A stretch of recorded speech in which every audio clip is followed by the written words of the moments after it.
मन लगा के ध्यान से समझ लेना। देखो फंक्शन ऑफ सेंट्रल बैंक, पहला काम क्या क्या होता है, कार्य क्या क्या होते हैं, वर्क क्या क्या होते हैं सेंट्रल बैंक के। नंबर 1 पर बेटा बैंक ऑफ नोट इशू। तो ये इकलौता बैंक है सेंट्रल बैंक जिसका काम क्या होता है, नोट इशू करना। भाई नोट इशू करने का काम कौन करता है, सेंट्रल बैंक करता है, अभी मैंने बताया जो भी। और उसमें 1 रुपए की नोट और कॉइन छोड़ के जितनी भी नोट होती है वो इशू करता है। तो पहला काम क्या होता है सेंट्रल बैंक का, नोट इशू करना। Number 2 banker agent and adviser to the government. Government का बैंकर होता है, मतलब गवर्नमेंट अपने सारे पैसे सेंट्रल बैंक जमा करती है।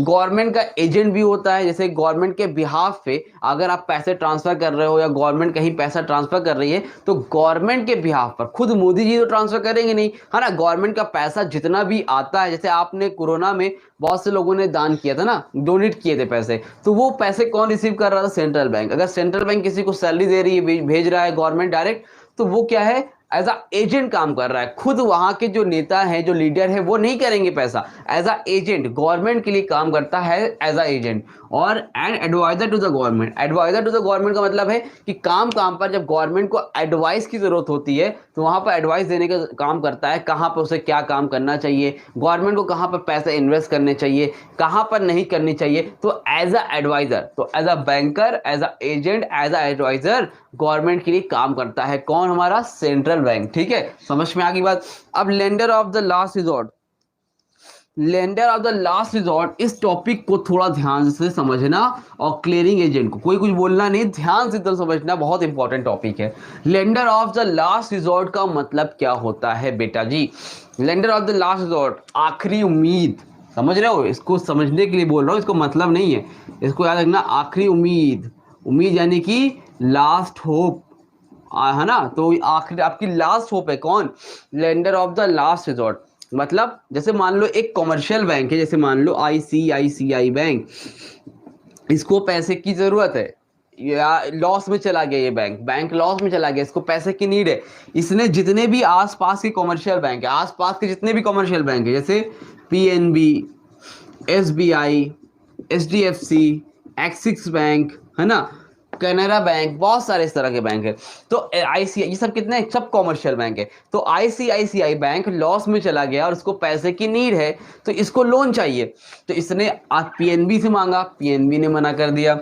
एसबीआई से मांगा, एसबीआई ने मना कर दिया। एचडीएफसी से मांगा, एचडीएफसी ने मना कर दिया। तो सारे बैंकों ने क्या कर दिया, मना कर दिया। तो ऐसे केसेस में आईसीआईसीआई बैंक क्या करेगा, तो ऐसे में आईसीआई बैंक जाएगा किसके पास, हमारे आरबीआई के पास। आरबीआई यानी कि सेंट्रल बैंक, तो वो कौन इसकी लास्ट होप है। तो वहां पर जब इसको कहीं से पैसे नहीं मिलते हैं तो कौन लोन देता है इसको, आरबीआई देता है। कौन लोन देता है बेटा, इसकी हेल्प कौन करता है, आरबीआई यानी कि सेंट्रल बैंक। इसीलिए हम इसको बोलते हैं lender of the last resort, आखिरी उम्मीद है इसकी। जब कोई पैसा नहीं देता है, जब कोई भी कमर्शियल बैंक की हेल्प नहीं करता है, तो उसकी हेल्प कौन करता है, उसकी हेल्प कौन करता है भाई, सेंट्रल बैंक करता है। कौन करता है, सेंट्रल बैंक करता है। क्लियर हो गया, किसी को डाउट है इसमें, clearing lender of the last resort में, आई थिंक नहीं होगा। क्लियरिंग एजेंट समझो, फिर अभी पूछता हूं एक एक करके। तो क्लियरिंग एजेंट का मतलब क्या है, दोनों ही रिलेटेड है, इसी से समझना।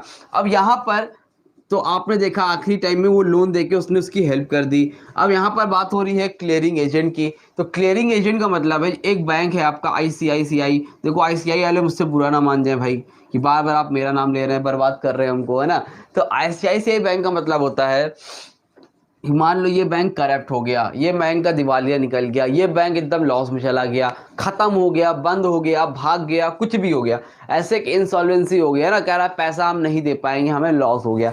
तो अब ऐसे केसेस में जो हमारे बच्चे पढ़ रहे हैं उनके पैसे यहाँ पर डिपॉजिट हैं, भाई सबके पैसे डिपॉजिट हैं, आपके भी पैसे डिपॉजिट है, मेरे भी पैसे डिपॉजिट हैं, और बैंक बोल रहा है कि भाई मेरे पास पैसा है ही नहीं, मैं पैसा दे ही नहीं सकता, है ना।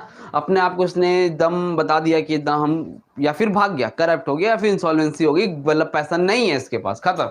तो अब ऐसे केसेस में पब्लिक के पैसे कहाँ से मिलेंगे, तो ऐसे केसेस में जो भी ड्यू अमाउंट था, जैसे आपका अमाउंट मान लो इसकी जमा था आईसीआईसीआई में, तो उसको कौन देता है, उसको देने का काम करता है सेंट्रल बैंक। जो भी आपके ड्यू थे, जो भी अमाउंट पब्लिक का बाकी था, तो वो सेंट्रल बैंक क्लियर करता है। तो एक बात को हमेशा याद रखना कि कभी भी कोई भी बैंक भागता नहीं है, कि कोई बैंक भाग गया तो पब्लिक के पैसे फंसते नहीं है, पब्लिक को सारा पैसा कौन दे देता है? आपका सेंट्रल बैंक।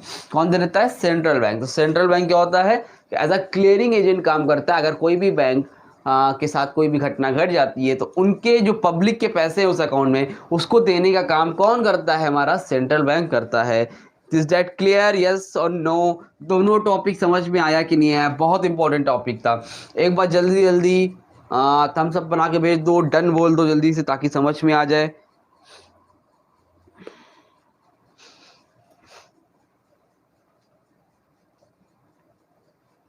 सर एमसीक्यू भी लाइव करवा देना। बिल्कुल करवा दूंगा बेटा।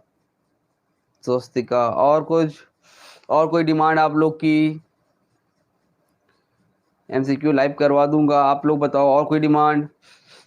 बस आप लोग की एक सबसे बड़ी कमी मालूम क्या बेटा, कि अभी देखो 5 लोग 6 लोग लाइव देख रहे हो, 7 लोग। क्यों? पेपर नहीं है सर, पेपर 21 को है।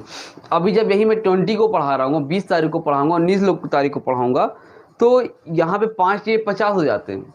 कॉमर्स में भी यही हुआ, एक दिन पहले नहीं पढ़ना है। अब गैप मिला तो उसको यूज़ करना चाहिए ना आप लोग को, लेकिन नहीं, यूज़ नहीं करेंगे हम लोग सर। हम लोग लास्ट में पढ़ने वाले लोग हैं, और यहीं पर मात कर जाते हो, गलती कर जाते हो आप लोग, है ना।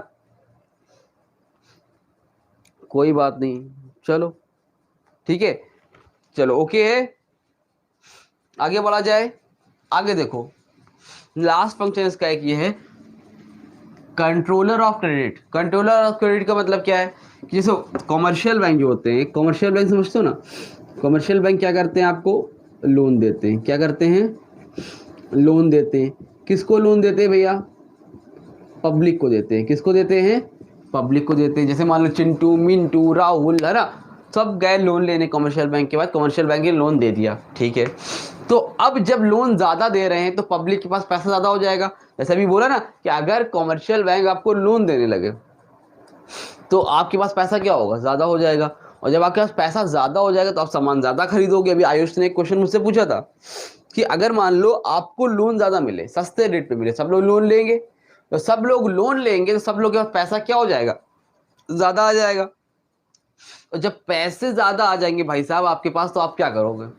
पैसे ज़्यादा आ जाएंगे तो खर्च ज़्यादा करोगे, डिमांड बढ़ जाएगी, महंगाई बढ़ जाएगी। जब मार्केट में पैसा ज़्यादा हो जाता है तो सेंट्रल बैंक, जो कि कॉमर्शियल बैंक के ऊपर बैठा हुआ है, वो पॉलिसी बनाता है कि लोन देने का रेट बढ़ा दो। अब वो टेक्निक तो हम लोग बात में पढ़ेंगे, बस इतना समझ लो, कंट्रोल ऑफ क्रेडिट का मतलब इतना है कि कितना पैसा लोन देना है, कितना पैसा नहीं देना है। जब ज़्यादा लोन देना है तो उसको कम करवा देता है, जब कम होता है तो उसको ज़्यादा करवा देता है। कैसे कम करवा देता है वो अभी हम लोग अगले टॉपिक में क्वालिटेटिव मेथड और क्वांटिटेटिव मेथड में पढ़ने वाले हैं। समझ में आ रही बात? तो इतना का बात समझ में आ गई। कंट्रोल ऑफ क्रेडिट, कितना लोन देना है, कितना लोन नहीं देना है, ये डिसाइड करने का काम कौन करता है? हमारा सेंट्रल बैंक करता है। यहाँ तक क्लियर है? एक बार जल्दी से बोल दो भाई, कंट्रोल ऑफ क्रेडिट कोई दिक्कत तो नहीं है? रफ कर दो इसको।